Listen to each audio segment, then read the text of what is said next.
Las catástrofes han golpeado a la Tierra desde su nacimiento y exterminado al 99% de las especies. Pero sin esos terribles desastres, nosotros no existiríamos. Hace 65 millones de años, un asteroide del tamaño del Everest se estrelló contra la Tierra a 60 veces la velocidad del sonido, desencadenando una de las mayores extinciones masivas que ha sufrido el planeta y la desaparición de los dinosaurios. Esta es la historia de aquel gran impacto.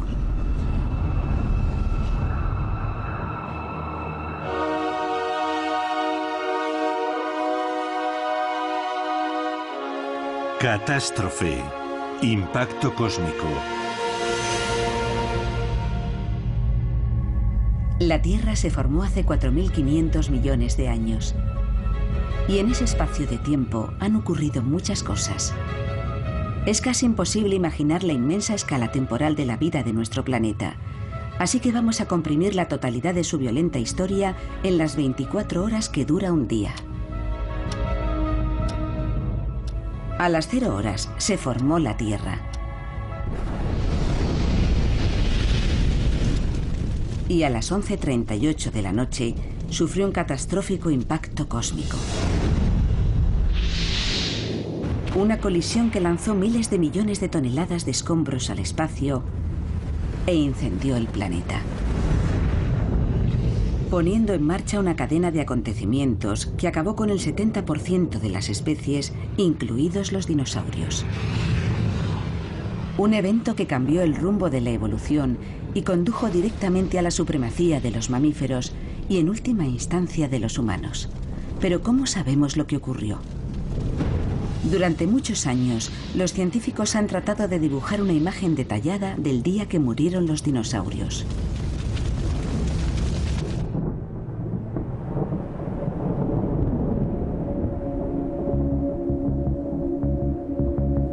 Este es el valle del río Red Deer en Canadá.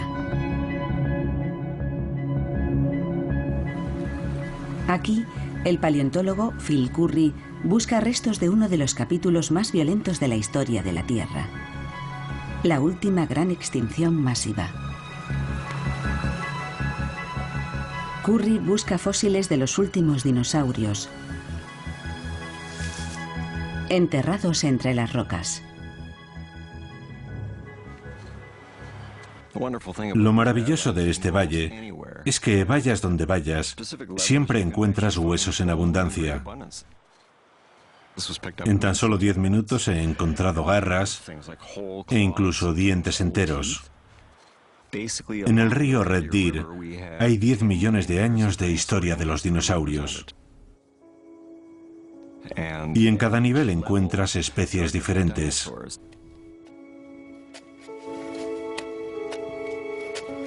Estos estratos de roca nos muestran millones de años de evolución. Cuanto más bajo está el estrato, mayor es su antigüedad. Como pueden ver, la roca está separada en capas. Aquí tenemos una de arenisca, debajo una de barro, otra de carbón, de limolita, de diferentes materiales, y están dispuestas horizontalmente, una encima de otra. Es como leer un libro empezando por la última página. Cada una de estas capas representa una página de la historia de la Tierra. Muchas de ellas ocultan pistas sobre la muerte de los dinosaurios. Hay un estrato que siempre ha intrigado a los científicos, el que marca el límite entre los periodos Cretácico y Terciario, conocido como límite KT. Esto es lo que estaba buscando, el límite Cretácico-Terciario.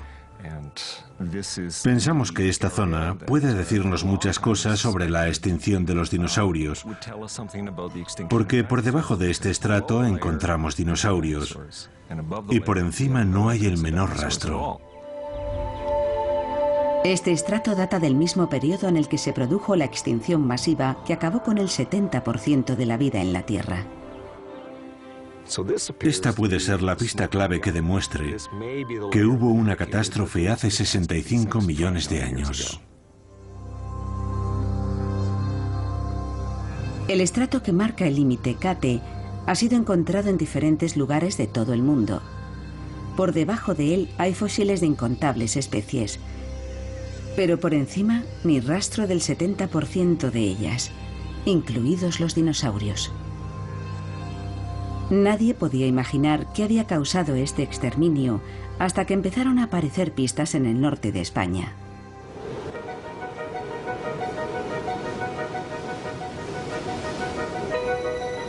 Estamos en Zumaya, en la provincia de Guipúzcoa.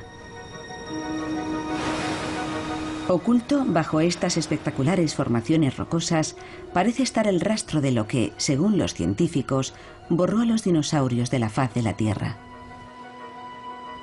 Hace casi 30 años, el biólogo Jan Smith llegó a estos mismos acantilados. Estaba investigando la desaparición de los dinosaurios y fue uno de los primeros en pensar que el límite KT podía tener la respuesta. Empecé a analizar la composición química de las rocas más cercanas al límite KT. Tenía que haber algo en ellas que explicara las causas de la extinción. Lo que descubrió asombró a la comunidad científica. Las muestras contenían algo muy poco común: iridio. Este metal es difícil de encontrar en la corteza terrestre. La mayor parte del iridio yace enterrado a más de 6.000 kilómetros en el núcleo de la Tierra. Pero sí se encuentra en meteoritos y asteroides. Una gran cantidad de iridio siempre indica un origen extraterrestre. Tiene que venir del espacio, no de la superficie de la Tierra. Solo había una conclusión posible. Un objeto de dimensiones colosales se había estrellado contra la Tierra.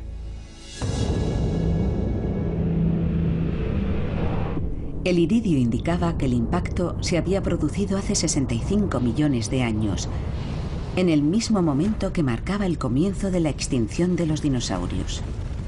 Para muchos científicos había aparecido el arma del delito, un enorme asteroide del espacio profundo. Pero para probarlo, tenían que encontrar la escena del crimen. La huella de la colisión. Así que iniciaron la búsqueda de un cráter de impacto por todo el globo. La amplia difusión del iridio en todo el planeta indicaba que el cráter podría haber alcanzado los 200 kilómetros de diámetro. El iridio se encuentra en el interior del meteorito. Pero cuando éste se vaporiza, el iridio se esparce por todo el mundo. Da igual donde estés, siempre encuentras la misma cantidad de iridio. No te indica dónde buscar. Los científicos sabían que se había producido una colisión de enormes proporciones. Pero encontrar el emplazamiento exacto del impacto no iba a ser fácil, tras millones de años de erosión. Solo una combinación de suerte y perseverancia podría conducirles hasta el asesino de los dinosaurios. Son las 11:38 de la noche en nuestro reloj terrestre hace 65 millones de años. El 70% de la vida ha desaparecido, incluidos los dinosaurios. El culpable parecía haber sido un asteroide, pero no existían pruebas definitivas de un impacto de la magnitud necesaria para causar tal destrucción. Reconstruir la catástrofe que había llevado a la extinción de los dinosaurios requería encontrar el cráter producido por el impacto. Dan Durda pertenece a la NASA y está especializado en los efectos de impactos cósmicos masivos. ¿Y qué mejor lugar para investigar que este? Uno de los cráteres de impacto más espectaculares del mundo. El cráter Barringer, en Arizona. El impacto que lo creó se produjo hace 50.000 años. El meteorito que se estrelló aquí no alcanzaba los 50 metros de longitud y, sin embargo, excavó un cráter de 1200 metros de diámetro y devastó un área de la extensión de Los Ángeles. Aunque insignificante en comparación con el cráter que debió crear el asteroide del Cretácico terciario, el Barringer demuestra el enorme poder de un impacto cósmico. Si un meteorito del tamaño de una casa puede hacer un cráter de este tamaño, imagínense la devastación que pudo causar el impacto de un asteroide del tamaño del Everest.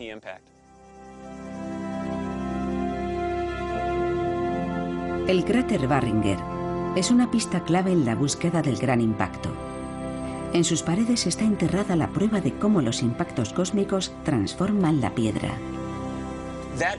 Este enorme impacto liberó una energía de entre 1 y 10 megatones, es decir, similar a la de las mayores bombas nucleares. Aquel inmenso impacto pulverizó millones de toneladas de piedra, abrió el desierto como los pétalos de una flor inmensa y desprendió enormes bloques de roca del tamaño de casas pequeñas, lanzándolos a kilómetros y kilómetros en todas direcciones.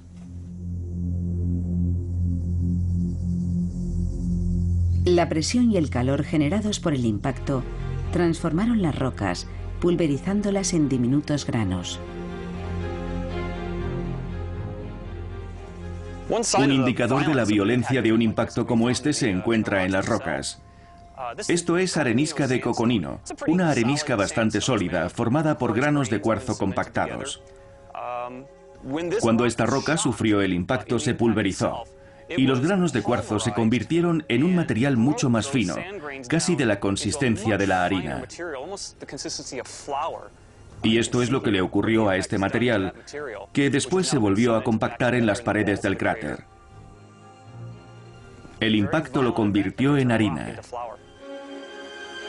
Esta asombrosa transformación fue una pista vital en la búsqueda del impacto del gran asteroide. Y señaló a los científicos la dirección correcta. Dan Durda se dirige ahora a Trinidad, en el estado de Colorado.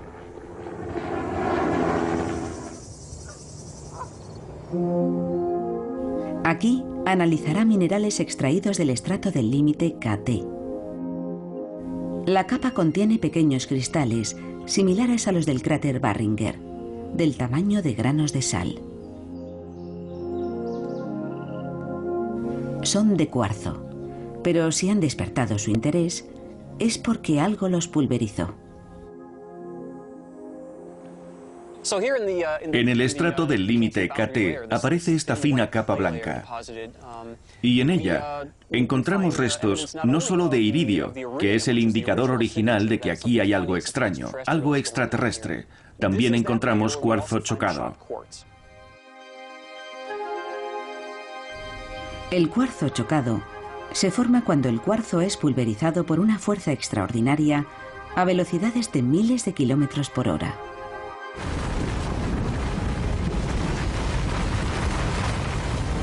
Y solo un fenómeno natural tiene la fuerza suficiente para hacer esto: el impacto de un asteroide. Estos pequeños granos parecen confirmar la enorme magnitud de la colisión y que ésta coincidió con la extinción de los dinosaurios. Pero también acercaron a los científicos al lugar del impacto. El iridio estaba uniformemente distribuido por todo el estrato del límite KT, pero no ocurría lo mismo con el cuarzo chocado. El grosor de esta capa, aquí en Colorado, es más o menos de 1 centímetro. Pero cuando avanzamos hacia el sureste, la capa se hace más gruesa, llegando a tener metros de espesor según avanzamos hacia el Caribe. Así que el aumento de la cantidad de cuarzo chocado y del grosor de la capa según avanzábamos hacia el Caribe era un buen indicador de que el impacto ocurrió en aquella región.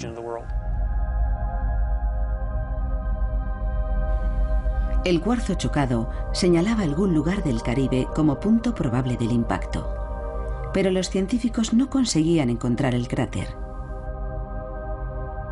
Entonces tuvieron un golpe de suerte.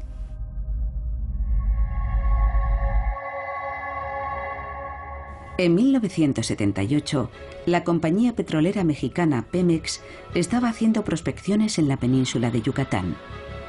Los datos geofísicos y los mapas de gravedad mostraron una forma de herradura gigante, enterrada a 1200 metros bajo el fondo marino frente a la costa mexicana. La gigantesca estructura tenía 180 kilómetros de diámetro y 19 de profundidad, y anillos exteriores de hasta 200 kilómetros de diámetro. Tenía círculos concéntricos, como si fuera una diana. Los anillos definen el tamaño de un cráter, y el más grande tenía unos 200 kilómetros. Y ese era el tamaño que, 10 años antes, habíamos calculado que debía tener el cráter. Era enorme y muy antiguo. Reunía todas las características de un cráter de impacto. En las muestras tomadas durante las perforaciones encontramos cuarzo chocado y un alto contenido de iridio. El iridio y el cuarzo chocado coincidían con las muestras del estrato del límite KT. Los científicos estaban convencidos de que habían encontrado lo que buscaban. Pero para estar seguros, querían encontrar pruebas físicas en la superficie. Y lo consiguieron en México, en el interior de una fosa maya de sacrificios humanos.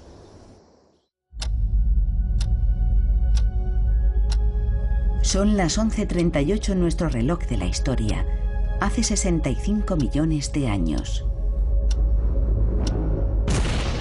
Un 70% de las especies que poblaban la Tierra ha desaparecido.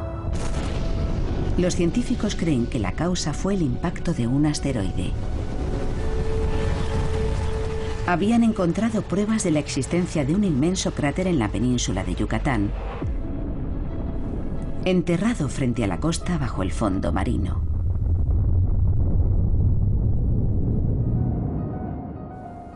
Pero para confirmar que era este el lugar del impacto, necesitaban hallar pruebas físicas en la superficie. Chichén Itzá, México. Hace 1000 años, los mayas adoraban aquí a sus dioses. Pero la tierra sobre la que construyeron sus templos fue modelada por un gran evento 65 millones de años antes. La zona es famosa por sus templos mayas y también por sus cenotes.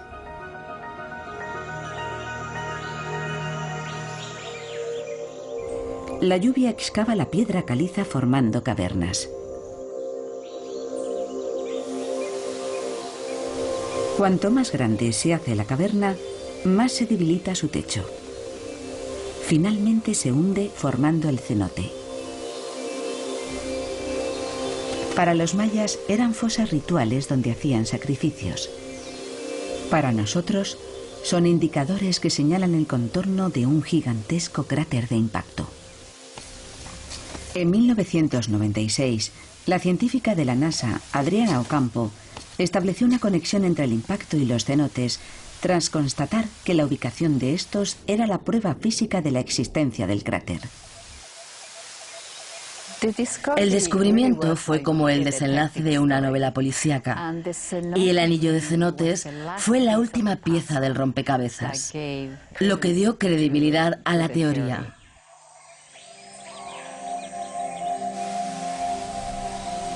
Los cenotes suelen formarse siguiendo líneas de debilidad en el lecho de roca.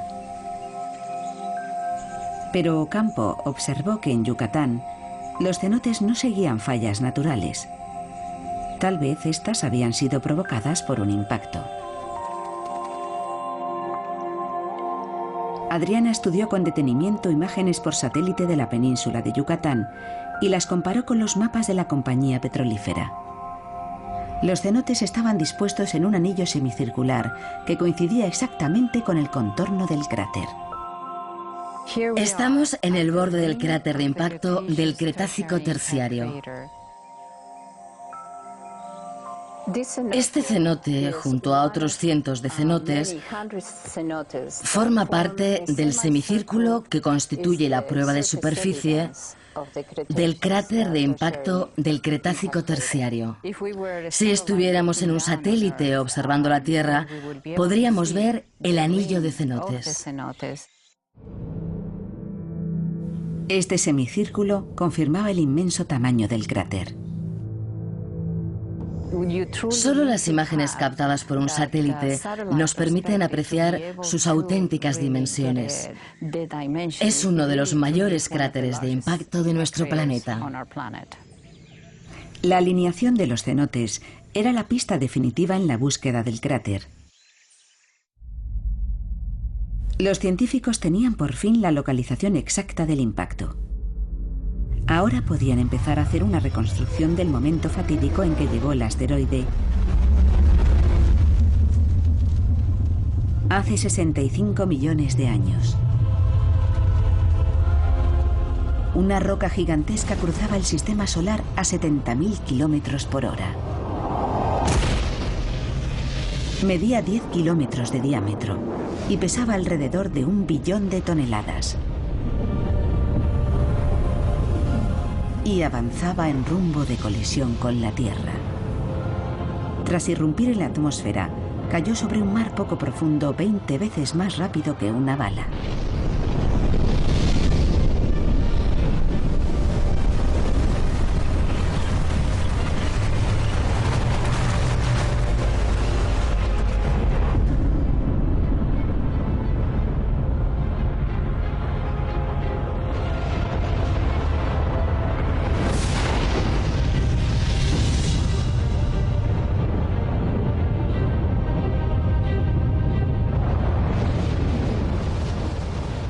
El impacto liberó 6 millones de veces más energía que la erupción del monte Santa Elena en 1980.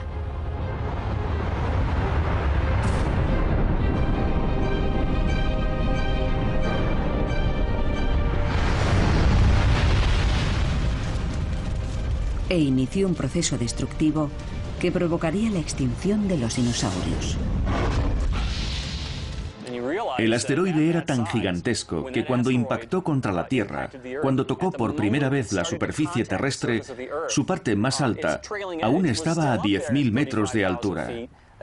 Esa es la altitud a la que vuelan los aviones comerciales. Aquel objeto tenía un tamaño descomunal.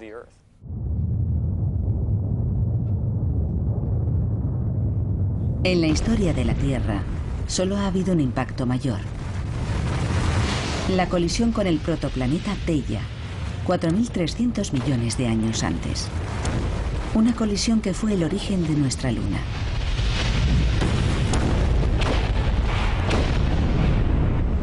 El impacto KT fue de una violencia mucho menor, pero sus efectos exterminaron a un 70% de las especies. La pluma inicial de gases y escombros ardientes incineró prácticamente todo en un radio de 1.600 kilómetros. Ninguna forma de vida pudo sobrevivir. Debió ser el infierno en la Tierra. El punto de contacto de aquella montaña de piedra tuvo que empezar a arder con un resplandor semejante al de la superficie del Sol.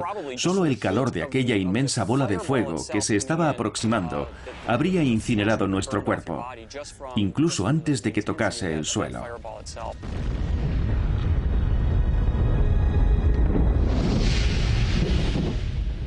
Los científicos han recreado el día de la hecatombe en un laboratorio.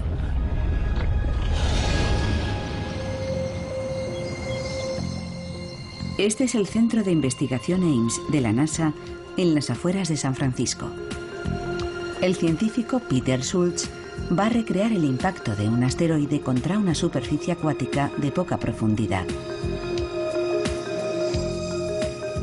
semejante al que nos golpeó hace 65 millones de años. Una cubierta de arena representará a la Tierra y una pequeña capa de agua hará las veces del antiguo mar. Estamos intentando recrear un océano poco profundo, cubriendo la Tierra con una capa de agua superficial para simular el impacto ocurrido en Yucatán hace 65 millones de años. Para simular el impacto, utilizará el cañón vertical Ames, capaz de disparar un proyectil a casi 30.000 kilómetros por hora. Nuestra intención es estudiar cómo llega y estalla al producirse el impacto. Será interesante.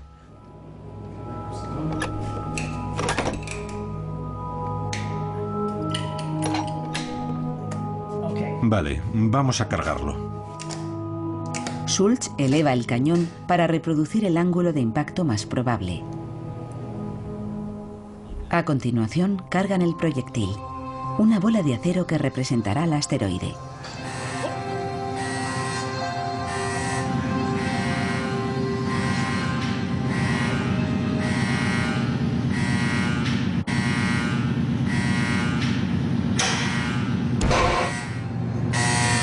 Fantástico.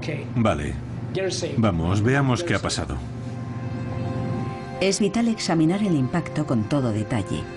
Todo ha ocurrido demasiado rápido para ser apreciado por el ojo humano, pero no para las cámaras de altísima velocidad.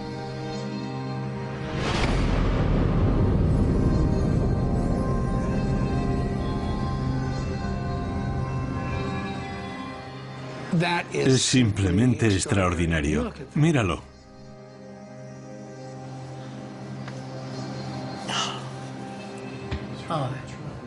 Bien, vamos a ver todo el proceso. Vamos a pasarlo muy despacio. Rebobinamos y ahí está, es maravilloso. ¡Boom! Ha venido desde esta dirección. Esto es vapor que se expande y calienta la atmósfera hasta casi hacerla arder. Desprende casi tanto calor como la superficie del Sol. Es muy intenso. Esta parte habría durado varios segundos. Después la energía se habría transmitido hacia abajo y el cráter habría empezado a formarse. El efecto del impacto asombra incluso a Schultz. Si nos imaginamos que esto es la Tierra y esta es nuestra atmósfera y estuviéramos volando en un avión hace 65 millones de años, estaríamos a una altura inferior al grosor de mi uña. La simulación muestra el patrón de proyección de escombros. El proyectil ha hecho saltar por los aires kilos de arena y agua. Hace 65 millones de años, el asteroide debió expulsar miles de millones de toneladas. Estamos hablando de unos 500.000 millones de toneladas. Hemos visto en el experimento que el impacto producía salpicaduras, pero imaginemos que son del tamaño de edificios e incluso más grandes, como pequeñas ciudades. El material expulsado llegó a alcanzar los 40.000 kilómetros por hora. Algunos de esos escombros debieron superar la velocidad de escape de la Tierra. Habrían ido demasiado rápido para que ésta pudiera retenerlos, e incluso podrían haber acabado en la Luna. Es posible que parte de esos materiales acabara en la Luna. Los efectos inmediatos fueron devastadores. En el punto de impacto, la temperatura alcanzó los 9.000 grados centígrados, fundiendo las rocas circundantes y lanzando proyectiles incandescentes a velocidades supersónicas. A continuación, se produjo una gigantesca onda expansiva. Vientos ardientes de 3.000 kilómetros por hora incineraron todo a su paso. Era el infierno en la Tierra. Y sus habitantes no tenían dónde esconderse.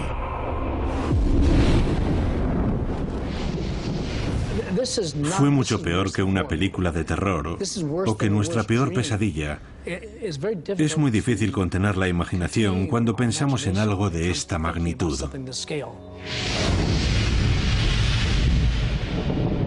El impacto inicial había pasado, pero sus consecuencias acababan de empezar. El asteroide había caído en el mar, provocando un inmenso maremoto, uno de los mayores que ha visto la Tierra.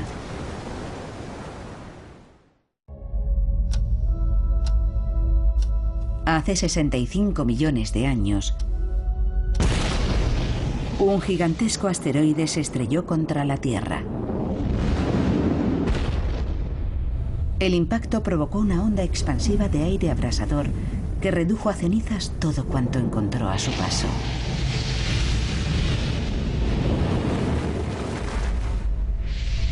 Pero esto no era más que el principio. El asteroide cayó sobre el mar, generando un tsunami gigante. La recreación de Peter Schultz muestra en miniatura lo que sucedió a continuación. La onda expansiva del impacto desplaza una gran cantidad de agua y crea una gigantesca ola que es el principio de un tsunami. Un tsunami que habría avanzado a toda velocidad por el Golfo de México y se habría estrellado contra las costas de Alabama, Georgia, toda la región y todo el oeste de México.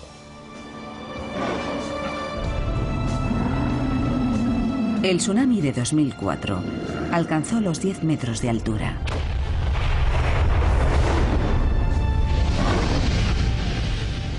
El de hace 65 millones de años debió ser 10 veces más alto y miles de veces más destructivo.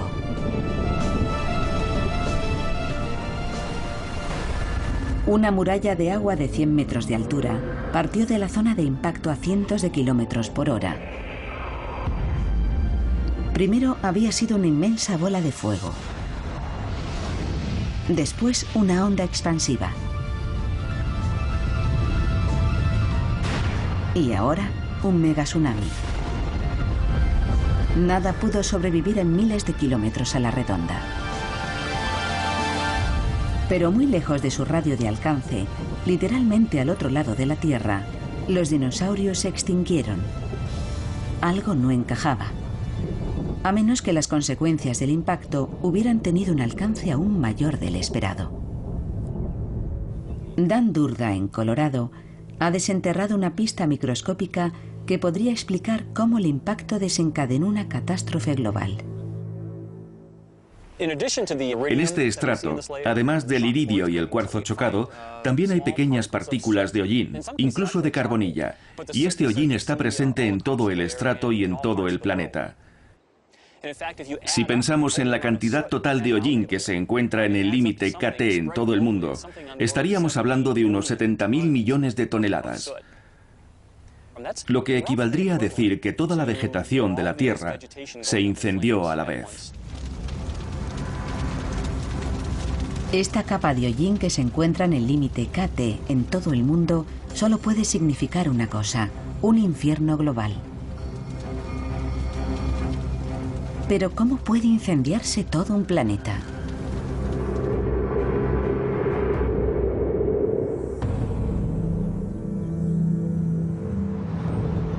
Los Álamos, Nuevo México. En este lugar, donde nació la bomba atómica, la científica Kathy Plesko estudia hoy una explosión mucho mayor. Aquí, en la División de Física Aplicada, Plesko y su equipo utilizan superordenadores para estudiar cómo un impacto cósmico pudo incendiar todo un planeta. Su simulación muestra por primera vez cómo la Tierra estalló en llamas. El impacto lanzó por los aires más de 500.000 millones de toneladas de escombros. Gran parte llega a las capas superiores de la atmósfera e incluso llega a orbitar en el espacio brevemente, para después caer a la superficie de la Tierra en otros lugares. Los escombros volvieron a entrar en la atmósfera y al volver a caer, como ocurre cuando vemos una lluvia de estrellas, comenzaron a calentarse a causa de la enorme fricción. Pero eran tan numerosos que debieron calentar toda la atmósfera, provocando incendios en los bosques por combustión espontánea en la cara opuesta del globo. 4 horas después del impacto, miles de millones de toneladas de escombros incandescentes llovieron sobre la Tierra, cubriendo el planeta de rocas ardientes y quemándolo todo. El mundo entero ardió en llamas. Lejos de la zona de impacto, muchos de los animales que habían sobrevivido a la onda expansiva murieron incinerados.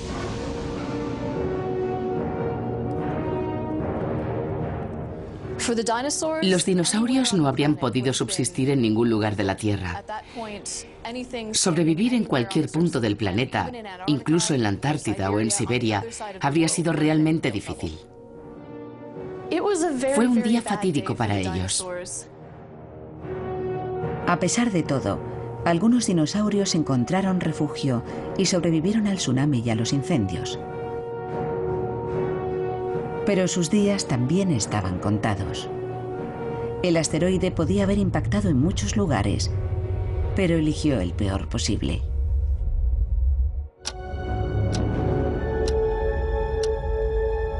Son las 11:38 en el reloj de la historia.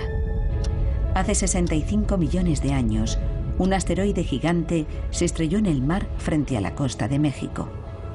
El impacto, el tsunami y los incendios globales que lo siguieron aniquilaron a casi todas las especies del planeta.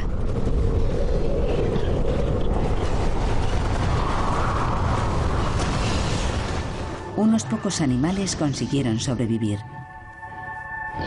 pero ahora tenían que enfrentarse a una amenaza aún mayor: un repentino y mortífero cambio climático.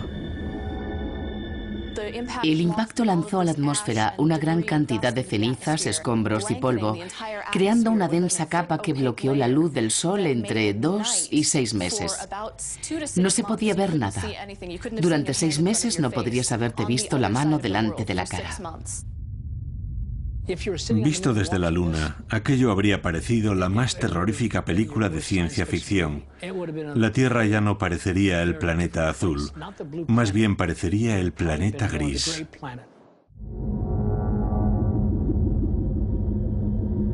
El polvo y las cenizas ocultaron el sol.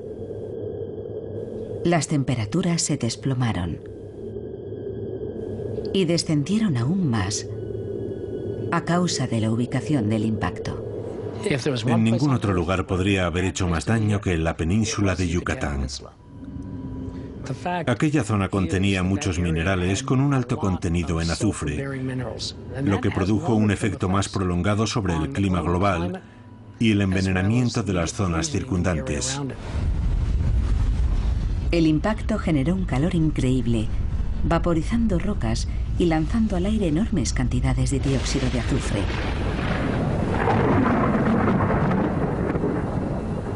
El gas se mezcló en la atmósfera con vapor de agua, formando diminutas gotas de ácido sulfúrico, lo que provocó un nuevo desastre.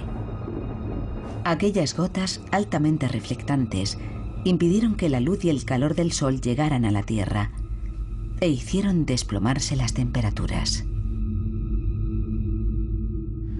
Al principio, todo aquel polvo subió a la atmósfera y bloqueó la luz del sol. Más tarde volvió a caer debido a su mayor densidad, pero el dióxido de azufre permaneció en las capas superiores, reflejando la luz del sol y enfriando el planeta, lo que prolongó aquel terrible invierno alrededor de un par de años. Las temperaturas descendieron unos 5 grados centígrados. Los bosques destruidos por los incendios empezaron a regenerarse. Finalmente, el dióxido de azufre cayó a la Tierra y las temperaturas volvieron a la normalidad. Pero no sin pagar un alto precio. El dióxido de azufre retornó en forma de lluvia ácida. Tras un invierno de 6 meses sin ver la luz, por fin el sol volvió a aparecer. Las pobres plantas debieron pensar: por fin podremos germinar y crecer. Y entonces cayó el dióxido de azufre en forma de lluvia ácida, quemando todas las hojas. La cadena alimenticia se rompió. Los pocos animales que habían sobrevivido al impacto, el tsunami, los incendios y el desplome de las temperaturas empezaron a morir de hambre. Y las consecuencias del impacto siguieron manifestándose. El enfriamiento global dio paso al calentamiento global. Las rocas que pulverizó el asteroide, además de azufre, contenían dióxido de carbono. Y vaporizadas por el impacto, liberaron miles de millones de toneladas de este gas de efecto invernadero, el equivalente a 3000 años de las emisiones actuales de combustibles fósiles. El dióxido de carbono fue el último efecto del impacto, un efecto que se prolongó durante siglos, calentando el planeta en lugar de enfriarlo. El clima se recalentó y no volvió a recuperar los valores normales hasta varios siglos después del impacto. Los efectos del exceso de CO2 fueron devastadores. Las temperaturas se elevaron 10 grados centígrados durante los 100 años siguientes. Un calentamiento global acelerado. El ecosistema sufrió daños a una escala que ni siquiera hoy podríamos imaginar. Y no fue tan solo un mal verano. Fueron cientos de años devastadores. Las temperaturas se dispararon. Y gran parte de la superficie terrestre se convirtió en un desierto abrasador. La vegetación murió. Los dinosaurios herbívoros murieron de hambre. Los carnívoros, sin presas de las que alimentarse, también murieron. Después de 150 millones de años de supremacía, su reinado había llegado a su fin. Estaban condenados. Durante mucho tiempo dominaron la Tierra, pero no pudieron luchar contra algo tan grande. Ahora nosotros somos la especie dominante del planeta. ¿Pero podríamos sobrevivir a un desastre de tal magnitud? Si ocurriera hoy algo tan terrible, solo sobreviviría una pequeña parte de nuestro mundo. La mayor parte de Norteamérica desaparecería. Y los escombros lanzados a la atmósfera terminarían por afectarnos a todos. Por no hablar del brusco cambio climático, que podría pasar de un calentamiento increíble a un enfriamiento extremo y al que nos sería casi imposible adaptarnos. Sería un periodo muy largo de lucha por la supervivencia. Pero podría volver a ocurrir, o quizá fue algo excepcional. Por supuesto que volverá a ocurrir. Estamos hablando de procesos naturales y los impactos se producen de vez en cuando. Uno tan grande debería ocurrir una vez cada 100 millones de años. Impactos tan gigantescos son poco frecuentes. Es posible que pasen otros 35 millones de años antes de que ocurra algo parecido. Pero los impactos menores no son tan inusuales.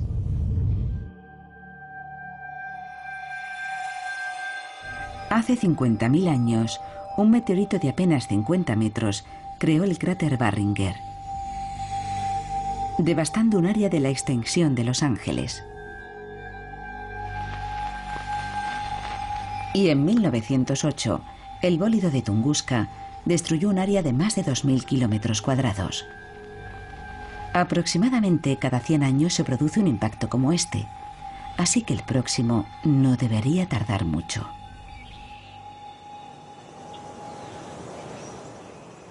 El impacto KT aniquiló a un 70% de las especies de la Tierra. Pero a pesar de tanta destrucción, la vida siguió adelante. Unas pocas especies sobrevivieron y prosperaron, y finalmente evolucionaron hasta llegar a nosotros. Hace 65 millones de años, un asteroide se estrelló contra la Tierra, poniendo en marcha una cadena de acontecimientos que acabó con el 70% de las especies, incluidos los dinosaurios.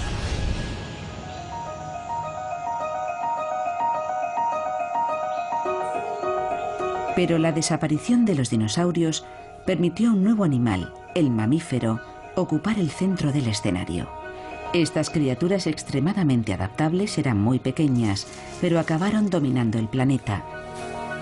Y de una de sus ramas surgiría el ser humano. La extinción de los dinosaurios despejó el camino, dejó vacío ese nicho ecológico y brindó a los mamíferos la oportunidad de ocupar una posición dominante, abriendo la puerta a la evolución humana. Nosotros estamos aquí porque ellos desaparecieron. Pero ¿cómo pudieron sobrevivir aquellos mamíferos primitivos cuando la mayoría de las especies no lo consiguió? La respuesta se encuentra en Golden, Colorado. Jaylin Everly busca restos de nuestros antepasados y en un estrato justo por encima del límite KT ha encontrado fósiles de animales que sobrevivieron al impacto, a la bola de fuego y al cambio climático extremo. Estos mamíferos del tamaño de roedores no parecen los herederos de la corona de los dinosaurios, pero las cualidades que los habían mantenido en la base de la pirámide alimentaria terminaron llevándolos a la cúspide, empezando por su pequeño tamaño. Si comparamos el impacto del meteorito KT con una posible catástrofe actual, como una guerra nuclear, los organismos que probablemente sobrevivirían serían los más pequeños, los que pudieran huir de la superficie excavando madrigueras o viviendo bajo tierra. Sus probabilidades de supervivencia serían mucho mayores que las de cualquier otro animal, incluidos los dinosaurios. Y estos supervivientes subterráneos tenían otra baza a su favor. Eran omnívoros. Podían comer casi cualquier cosa. Los mamíferos que hemos encontrado justo después del impacto, como este que tengo aquí, un gobiconodón, eran animales que comían una gran variedad de cosas. Para un mamífero que viviera después del límite KT, esta cualidad debió resultar muy útil, porque no habría una gran abundancia de comida. Para aquellos animales muy especializados, probablemente el límite KT significó su desaparición. Otra característica especial fue un elemento clave para su supervivencia. A diferencia de los dinosaurios, no tenían a sus crías en la superficie ni las criaban en terreno abierto donde abundaban los depredadores. Los dinosaurios ponían huevos y sus crías salían del cascarón en el exterior. Los mamíferos primitivos, por el contrario, nacían en madrigueras y las crías crecían en su interior protegidas por su madre. Eso representó una gran ventaja, porque esas crías tuvieron mucha más protección frente al entorno, a los elementos y a los depredadores y carroñeros. Unos cuantos animales ovíparos sobrevivieron. Algunos eran dinosaurios voladores que anidaban en árboles. A partir de ellos evolucionaron las aves. También sobrevivieron los reptiles primitivos, como los cocodrilos, que enterraban sus huevos bajo tierra. Junto con los mamíferos, estos supervivientes prosperaron. Fueron los débiles, los que se escondían en madrigueras, y los carroñeros, los que heredaron la tierra, y de ellos surgimos nosotros. Es extraordinario que en parte debamos nuestra existencia a un impacto catastrófico que convirtió nuestro planeta en una bola de fuego y desató un mortífero caos global. Pero si no hubiera ocurrido, nosotros no estaríamos aquí.